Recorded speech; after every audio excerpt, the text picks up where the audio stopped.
Welcome into 5 Wide Fantasy. Today we're talking about the highest upside running backs in fantasy football for the 2023 season. Got some running backs here, all going outside of the top 30 at the position. And these are players that I think, for various reasons, whether it's catching a ton of passes in PPR formats or being able to score a ton of touchdowns, can massively return value on where their current ADP is at right now. We've got 3 players for you today. If you enjoyed today's video, be sure to let me know. Hit that like button, subscribe to the channel as well. We're only a few weeks out from the season, and we will have you ready for your drafts, but also ready for the season with running back rankings, start, sit.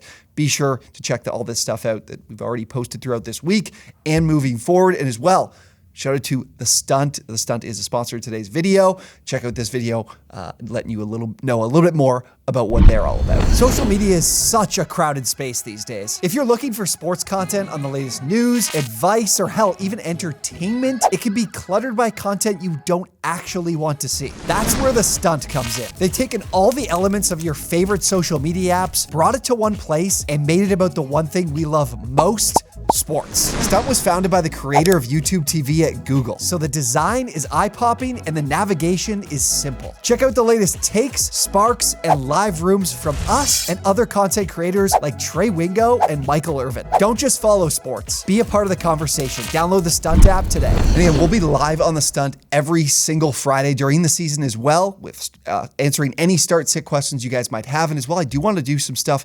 Maybe next week we'll look to do probably the week following, I guess a lot of people will be drafting, to kind of review your fantasy teams, give them a grade if you're looking for that, or any ways that you can improve once you get into the season. So be sure to download the Stunt. The link is down below in the description. Let's get to our first running back. Today we'll be starting with James Cook of the Buffalo Bills. He's currently going as the RB31 in the middle parts of the 7th round. Last season his fantasy finish was the RB45, but I dug into a little bit of some details here and some stats from the last few seasons, posted up on my Twitter as well, so I'll share the tweet with you guys here. I looked back since 2019, 39 running backs have had 50 plus receptions. So what does that mean for you when it comes to James Cook? Well, since 2019, of those 39 running backs, 38 of the 39, only one running back didn't beat James Cook's RB31 ADP. So why do I think James Cook can reach 50 receptions on the season? Honestly, it's very easy to paint you a picture as to how he does it. So last season, the Bills targeted running backs at the 12th highest rate at almost 17%, and the running backs collectively posted 72 receptions. Now, heading into this season, both Devin Singletary and Nyheim Hines are gone. They leave behind about 42 receptions between the two of them. Now, for Cook in particular, he only posted 21 receptions last season on 33 targets, but among backs that received at least 100 touches, his 28.2% target rate, 28.2% when he was on the field, was only beat by Austin Eckler and DeAndre Swift. Now, with these two guys gone, his target rate, when he's on the field, he demands volume. He's going to be on the field a lot more now. He is going to be that guy on third downs. And quite frankly, I think he's going to be an every down back for this team. And that's why I love him so much going beyond the RB30. But you look at the players that are competing with him for targets, and it's very, guys that can compete for the receiving role, few and far between. Damian Harris has never posted 20 receptions in his career. Latavius Murray is heading into his age 33 season. So I think for Cook, it's very, very easy to post 50 receptions this season. I think there's no doubt in my mind he's going to do it if he's healthy. And that means if he posts 50 receptions, he has a 97% chance of returning on his ADP based on the last 4 seasons in 2019. Not only is Cook a great receiver, he's also one of the most explosive backs in the league last season. He averaged 5.7 yards per carry. He had the highest breakaway run rate in the league at 12.1%. He also wasn't bad when it comes to being physical, breaking tackles, and avoiding kind of running for negative yardage. He was 9th in stuff rate amongst running backs. He was 15th in broken tackle rate. So doing everything well. The big question for you will be whether or not he will get his when it comes to those easier touchdown opportunities on goal-to-go situations inside the 5 on the goal line. I'm not sure that he will 100% be that guy. I think Damian Harris will probably lead in inside the 5 carries, but I do think it's going to be a little bit closer than people think. And if you get that too, James Cook could be a guy that finishes inside the top 10 that not a lot of people are paying attention to, because again, the Bills have never had a situation like this where a back has had the opportunity to basically have an all-encompassing role in this offense or have a complete share of the receiving role in this offense. And believe it or not, as mobile as As mobile as Josh Allen is, he does target his back. So I love James Cook. He's one of my favorite players to be drafting right now in that 7th round. So go get him. And absolutely one of the highest upside guys in the position. Next up, another player I've talked about previously, but it has been a while, so I want to make sure anyone that's new is aware of how I feel about him. David Montgomery of the Detroit Lions. He's currently going as the RB30 as well, just like James Cook, going in the 7th round. Finishes the RB23 in 2022. Now moves to the Detroit Lions, and I think his role is very, very crystal clear when we look at the value of this offense and what they brought in David Montgomery to do. The value in this offense is scoring touchdowns. Jamal Williams scored 17 last season, and the team led the league with 38 inside the 5 carries. Only the Cowboys were anywhere near them. They had 27. They had 11 less. Now, the reason the Lions run the ball inside so often inside the 5 is because of that offensive line. They're one of the best run-blocking offensive lines in the entire league. It's not because of Jamal Williams in particular. Jamal Williams otherwise was a very inefficient back for the Lions throughout the season. And now you look at his competition. Everybody drafting Jahmyr Gibbs. Everybody loves Jahmyr Gibbs. He's a rookie that went as the 12th overall pick, going inside the top 20 at the position. And look, I still think there's value with Jahmyr Gibbs. I'm not saying Jahmyr Gibbs is going to be a complete bust. We talked about, I didn't even mention this actually when we were looking at James Cook, that when I looked at those running backs that posted 50-plus receptions, their average fantasy finish was the RB11. So when I look at Jahmyr Gibbs, he can definitely post 50-plus receptions, but he does not have any touchdown profile whatsoever. If you haven't been watching my videos, you might not know about this stat, but Jahmyr Gibbs had just a 21% share of inside the 5 carries at Alabama, and then in the years prior at Georgia Tech, he didn't even lead that team in inside the 5 carries, and they were one of the worst in college football at the Power 5 level. So I think Gibbs is a great pass catcher. He's not a touchdown scorer. And Montgomery, on the other hand, has had the role. He's had 49 inside the 5 carries in his career. He's scoring a total of 17 touchdowns on those opportunities. And then as well, you look into some of the deeper stats when it comes to breaking tackles, being physical, and being able to convert on short yardage opportunities. Montgomery's top 10 in broken tackle rate last season and top 10 in hit the line rate and stuff rate. So he's a guy that has great vision when it comes to hitting holes and being able to convert those short yardage opportunities.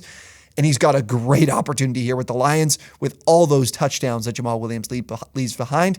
And Montgomery also has a receiving profile, so he can post some receptions there. But more importantly, this is his role when it comes to scoring touchdowns. And Jamal Williams a return on his ADP at a really high level last season, and Montgomery has the opportunity to do the exact same thing. And last up of our highest upside running backs for this season is Khalil Herbert of the Chicago Bears. He's currently going as the running back 37 in the back half of the 8th round, early 9th round. He finished as the RB 39 last season, so actually pretty close to what his ADP is right now, but his role looks to be drastically changing. Now, for the Bears last season, ran the ball at the highest rate in the NFL, 56.2% of plays. I know I always talk about the Falcons. They ran the ball the most, but actually just a slightly lower percentage than the Bears did from a play-by-play basis. Ran the ball 32.8 times per game did Chicago. Now, what was interesting to me and was surprising was actually with as mobile as Justin Fields is, they actually were right around league average in running back target rate as well, 15.4%. That was higher than a guy than Dak Prescott last season. So even though Fields is really mobile, he still will check the ball down. Obviously, we all saw it in the preseason as well with that big touchdown score from Herbert. So Herbert has an opportunity to grow his receiving role, something he hasn't had in Chicago, playing behind David Montgomery. So I'm excited for that. But as well, really efficient back last season. He averaged 5.7 yards per carry. He was tied for second in efficiency on his 129 attempts. Again, 5.7 yards per carry, same level as James Cook. Really explosive player as well. And then not just was he able to be efficient, he was also a guy that when he saw contact, he was able to break it, 3.67 yards per attempt after contact. That was 4th in the NFL. And then a great broken tackle rate at 20.2%, which was 7th amongst running backs that had 100-plus carries on the season. What was good to see as well in the preseason was that he also was the guy that played all of the snaps with the first-team offense. All 7 snaps that Justin Fields was playing, Khalil Herbert was on the field. We saw him catch that massive touchdown. And then as well, when you look at the depth chart, and I'm kind of looking at some sources that I can trust. I was reading an article from The Athletic's Kevin Fishbane, who covers the Chicago Bears. He believes that Herbert will be the guy that kind of has the lead for this starting spot and will have the largest share of this rushing role. And even if he is sharing it, which I do expect him to share this role with such a high rushing volume, he's going to share it with a guy like Deonta Foreman, I think. There's still great value here at his ADP and is a player that if the team continues to run the ball at the rate they do, which is probably going to be, 500 times this season in total, Herbert's going to be a guy that with David Montgomery gone can post over 200 rushing attempts and potentially post over, I would expect more in the 30 reception range, which should still give you a great return at the RB37 ADP. But quite frankly, if the Bears take a step, their win total is significantly higher than what the amount of wins they had last season. They have a softer schedule. They have some more opportunities to win football games this season. They got a couple teams that really struggled defensively last season. I mean, all their teams in their division, the Bears struggled against the run. The Vikings struggled against basically everything, and I don't think their defensive line got any better. In fact, I think it got worse compared to last season. And then the Lions were a team that really struggled defensively. So those are 3 teams that they're going to play a grand total of 6 times this season. So that's something in and of itself, but the rest of the schedule isn't too bad as well. So I think Herbert's in line to really benefit. And I know people have been talking about Roschon Johnson as a player that might step in and get a significant role. But from what I read from Kevin Fishbane and what I've read from the team, his role potentially could be more on special teams. And I think he's very clearly third on this depth chart as opposed to threatening Herbert for opportunities this season. So with where Herbert's at, I think he has a ton of upside at his current ADP in a really high volume rushing offense in Chicago. All right, those are our 3 running backs that I think have the highest upside in fantasy football this season. Seen plenty of you guys in the comments the last few videos, so really appreciate hearing from you. Let me know what you think of these players. And again, go check out the stunt. The link is down below in the description as well in the pinned comments. We do live rooms every single Friday, so be sure to download there. Follow OwnersBox. We're posting tons of content daily on there and videos and posts or takes and sparks on the Stunt app, so go check them out. Thank you guys so much for watching, and we will see you on the next one.